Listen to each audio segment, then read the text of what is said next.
दोस्तों, सदी के महानायक कहे जाने वाले अमिताभ बच्चन का फिल्मी सफर 50 साल से भी ज्यादा का रहा है। 11 अक्टूबर 1942 को इलाहाबाद में जन्मे बच्चन साहब ने अपना एक्टिंग करियर 1969 में 7 हिंदुस्तानी फिल्म से शुरू किया था और आज लगभग 55 साल बाद भी वो फिल्म्स और टेलीविजन में एक्टिव हैं। दोस्तों, यूं तो अमित जी का जन्मदिन हर साल 11 अक्टूबर को मनाया जाता है, पर क्या आप जानते हैं उनकी फैमिली और फैंस हर साल 2 अगस्त को भी उनका दूसरा जन्मदिन मनाते हैं और इसके पीछे एक बहुत बड़ी वजह है। दरअसल 80 के दशक में वो 2 अगस्त का ही दिन था जब डॉक्टरी भाषा में क्लिनिकली डेड डिक्लेयर हो चुके अमिताभ बच्चन को डॉक्टर्स के एफर्ट्स और उनके चाहने वालों की दुआओं से एक नया जीवन मिला था। तो दोस्तों, आज हम बच्चन साहब की जिंदगी की इस कभी न भूल सकने वाली घटना को आपसे शेयर कर रहे हैं। आप देखते रहिए सिंगिंग इमोशन। दोस्तों, 1975 से 1988 के बीच का समय बच्चन साहब के फिल्मी करियर का गोल्डन पीरियड था और इस बीच उन्होंने एक से बढ़कर एक ब्लॉकबस्टर फिल्मों में काम किया है। और इसी समय काल में उनकी जिंदगी में एक ऐसा हादसा हुआ जिसमें अमित जी मौत के मुंह से वापस आए थे। जी हाँ दोस्तों, ये बात है 26 जुलाई 1982 की, जब फिल्म कुली के लिए को स्टार पुनीत इस्सर के साथ एक फाइट सीन की शूटिंग के दौरान अमित जी के पेट और इंटेस्टाइन यानी कि आंतों में एक घातक चोट लग गई थी। कुली फिल्म की शूटिंग बेंगलोर में हो रही थी और फिल्म में अमित जी अपने स्टंट खुद कर रहे थे और पुनीत इस्सर के साथ इस फाइट सीन के दौरान उनके पेट की आंतों में गहरे घाव की वजह से उनका काफी मात्रा में खून बह गया और वो बेहोश हो गए। पहले 72 घंटों तक उनकी बीमारी को ढंग से डायग्नोज ही नहीं किया जा सका और 3 दिन तक वह दर्द में तड़पते रहे और पेन किलर्स खाते रहे, जिसके चलते उनके पेट में इन्फेक्शन फैलता चला गया और हालत नाजुक हो गई। पहले वो मुंबई लौटकर इलाज कराना चाह रहे थे, पर जब फाइनली डॉक्टर्स को उनकी इंटेस्टाइन इंजरी और इंटरनल ब्लीडिंग का पता चला तो तुरंत बेंगलोर के सेंट फिलोमिना हॉस्पिटल में उनकी इमरजेंसी सर्जरी हुई और इसके बाद उन्हें एयरबस से मुंबई के ब्रीच कैंडी हॉस्पिटल शिफ्ट कर दिया गया। लगभग 2 महीने तक बच्चन साहब गंभीर हालत में हॉस्पिटल में एडमिट रहे और इलाज के दौरान एक बार लगभग मौत के मुंह से बाहर आए। शायद ये उनके चाहने वालों की दुआओं का ही असर था कि अमित जी को बचाया जा सका, वरना उनके इलाज के दौरान एक ऐसा भी वक्त आया जब अमित जी की बॉडी ने ट्रीटमेंट को रिस्पॉन्ड करना बंद कर दिया था और डॉक्टर्स ने उन्हें क्लिनिकली डेड मान लिया था।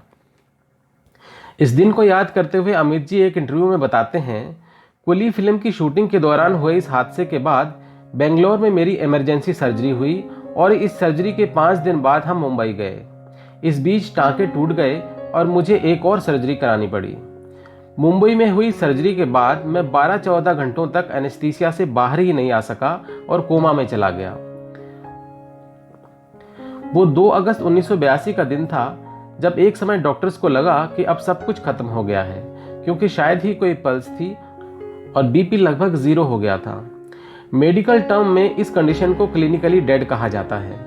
अमित जी कहते हैं कि कुछ मिनट्स के लिए वो क्लिनिकली डेड थे और डॉक्टर्स उन्हें रिकवर करने की पूरी कोशिश कर रहे थे।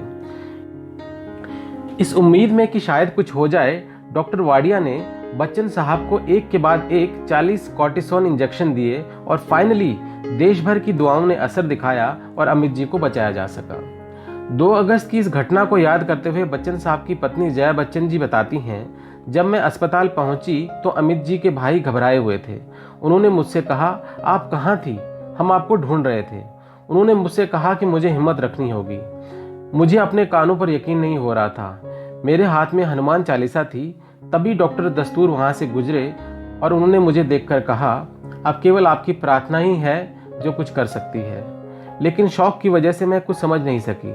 मैं नहीं देख सकी कि उन्होंने क्या किया, लेकिन मैं देख सकती थी कि डॉक्टर्स उनके हार्ट को पंप कर रहे थे, वे उन्हें इंजेक्शन दे रहे थे और जब सारे एफर्ट्स करके डॉक्टर्स ने हार मान ली, तभी अचानक मैंने उनके पैर के अंगूठे को हिलते हुए देखा और मैंने चिल्लाकर कहा, वो मूव कर रहे हैं, उन्होंने अभी मूव किया है। और इस तरह अमित जी को दूसरा जीवन मिला। दोस्तों, इस भयानक एक्सीडेंट के बाद इस क्रिटिकल कंडीशन से अमित जी का बाहर आना किसी चमत्कार से कम नहीं था। इस हादसे के बाद अमिताभ बच्चन साहब के इलाज के दौरान ब्रीच कैंडी हॉस्पिटल के बाहर उनके फैंस और वेल विशर्स की लंबी कतारें थी। मंदिर, मस्जिद, गुरुद्वारों और चर्चेज में उनके फैंस उनके ठीक होने की दुआएं मांग रहे थे। ऐसा पहले कभी किसी फिल्म स्टार के लिए नहीं देखा गया था। पूरे देश में कहीं पूजा करवाई जा रही थी तो कहीं यज्ञ। जया बच्चन खुद भी अमिताभ की सलामती के लिए सिद्धिविनायक गई थी, लेकिन जब वो वहां पहुंची तो उन्होंने देखा पहले से ही कई लोग अमिताभ बच्चन के लिए वहां पूजा कर रहे थे। अमित जी के इलाज के दौरान दूरदर्शन और ऑल इंडिया रेडियो ने हर रोज अमित जी की हेल्थ न्यूज बुलेटिन के लिए स्पेशल स्लॉट्स रखे हुए थे। उस समय की प्राइम मिनिस्टर इंदिरा गांधी खुद अमित जी से मिलने हॉस्पिटल आई थी। 80 के दशक की ये घटना उस जमाने में बच्चन साहब की पॉपुलैरिटी और स्टारडम को दर्शाती है और ये बताती है कि उस दौर में अपने इस चहेते स्टार के लिए लोगों के दिल में कितना प्यार और अपनापन था। शायद ये उनके चाहने वालों की दुआओं का ही असर था कि अमित जी को नया जीवन मिला और इसी के चलते 2 अगस्त को उनके फैंस और वेल विशर्स उनका दूसरा जन्मदिन मनाते हैं। अमित जी सोशल मीडिया पर काफ़ी एक्टिव रहते हैं और उन्होंने कई बार अपनी पोस्ट्स में इस घटना का जिक्र करते हुए डॉक्टर्स और उनके वेल विशर्स को धन्यवाद भी दिया है।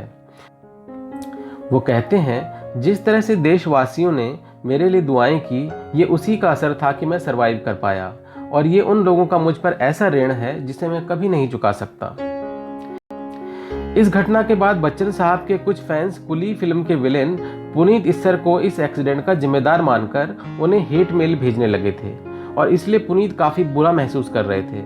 अपने एक इंटरव्यू में पुनीत इस्सर बताते हैं, इस एक्सीडेंट के बाद जब बच्चन साहब ब्रीच कैंडी हॉस्पिटल में एडमिट थे तब उन्होंने मुझे मिलने के लिए बुलाया। जब मैं अमित जी से मिलने पहुंचा तो वो मुझे देखकर बोले, पुनीत, मैं जानता हूं तुम कैसा महसूस कर रहे हो, पर इसमें तुम्हारा कोई दोष नहीं है, इसलिए खुद को दोष मत देना, ये सिर्फ एक एक्सीडेंट था। वो कहते हैं, उस हालत में भी अमित जी मेरे कंधे पर हाथ रखकर मुझे बाहर तक छोड़ने आए ताकि बाहर खड़े मीडिया और उनके फैंस को ये मैसेज जाए कि हम दोनों का रिलेशन बहुत अच्छा है और हमारे बीच कोई गिला शिकवा नहीं है। पुनीत जी कहते हैं कि ये छोटी सी घटना अमित जी की महानता को दर्शाती है कि बीमारी की हालत में भी वो मेरी मनोदशा और सुरक्षा को लेकर चिंतित थे।